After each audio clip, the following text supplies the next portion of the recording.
ঘোড়াশাল ডাঙ্গা ৮ kilometre সড়ক দীর্ঘ সময় ধরে সংস্কার না হওয়ায় এলাকাবাসী সহ ব্যবসা প্রতিষ্ঠান, ধর্মীয় ও সামাজিক প্রতিষ্ঠান, স্কুল কলেজের ছেলে মেয়ে, বিভিন্ন পেশাজীবী মানুষ ও কলকারখানার লক্ষাধিক শ্রমিকদের জনদুর্ভোগ পোহাতে হচ্ছে।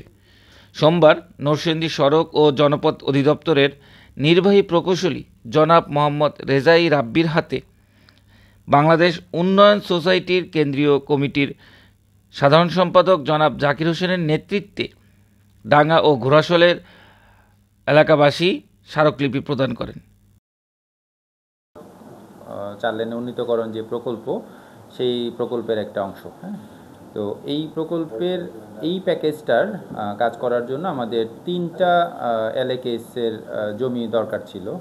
তো এখানে হচ্ছে মাসুদ হাইটেক নামীয় একটা প্রতিষ্ঠান, ঠিকাদারি প্রতিষ্ঠান চুক্তিবদ্ধ আছে অলরেডি।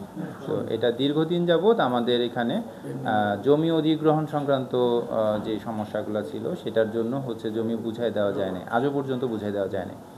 তো এখন মাসুদ হাইটেকের ওনাদের কাছ থেকেই হচ্ছে একটা চিঠি আমি এখানে জয়েন করার পরে পেয়েছি, সেটা হচ্ছে যে ওনারা আর কাজটা করতে চান না। যে কারণ হচ্ছে আপনার এটা 2018 সালের যে রেট, সেই রেটে তারা চুক্তিবদ্ধ। তাহলে এখন আজকে হচ্ছে 2025 সাল, তাহলে মাঝখানে হচ্ছে আমাদের 21 সাল এবং 24 সালের রেট শিডিউল রিভাইজ হয়েছে। তো সেটা একটা হচ্ছে ওনাদের ব্যবসায়িক দিক। আর আমাদের দিক থেকে সেটা হচ্ছে যে আমরা এই প্রকল্পটা বাস্তবায়ন করতে চাই। এখানে আপনাদের পলাশবাসী একটা দীর্ঘদিনের আকাঙ্ক্ষার একটা ফসল, এটা প্রায় 1484 কোটি টাকার একটা প্রজেক্ট। তো এখন এটা এখানে ল্যান্ড একুইজিশন ছিল প্রায় 1000 কোটি টাকা। তাহলে সরকার এটাকে মানে খুব জরুরি মনে করেই আসলে এত বড় একটা প্রজেক্ট এখানে আপনাদেরকে দিয়েছে। তো ওই জায়গাটায় যদি আমরা এখন এই রাস্তাটা বাস্তবায়ন করতে না পারি, সেক্ষেত্রে এটা একটা মানে দুঃখ দুর্দশার একটা কারণ হবে, যেটা আপনারা এখন ফিল করতেছেন। আমাদের ঘোড়াশাল ডাঙ্গা 8 কিলোমিটার রাস্তা মানুষের চলাচলের অনুপযোগী হয়ে পড়েছে। দীর্ঘ 15 বছর এই রাস্তাটির কোনো রকম মেরামত বা নির্মাণ করা হয়নি, যার ফলে মানুষ এখন যানবাহন চলাচলের, স্কুল কলেজের কোমলমতি ছাত্রছাত্রীরা চলাচলের এবং মানুষ যে নির্বিঘ্নে চলবে তার কোনো অবস্থাই নেই। এই অবস্থার প্রেক্ষিতে আমরা আজকে ওনাকে স্মারকলিপি দিয়েছি, অতি দ্রুত উনি যেন এই রাস্তাটির মেরামত নির্মাণের ব্যবস্থা নেন।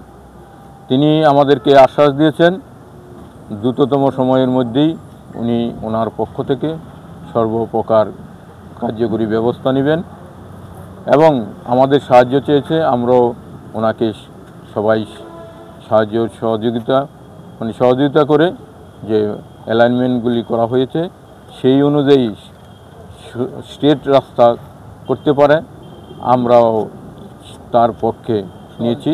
এলাকার উন্নয়ন এবং সবার দলমত নির্বিশেষে সবাই একত্রিত হয়েই আমাদের কাজ করতে হবে।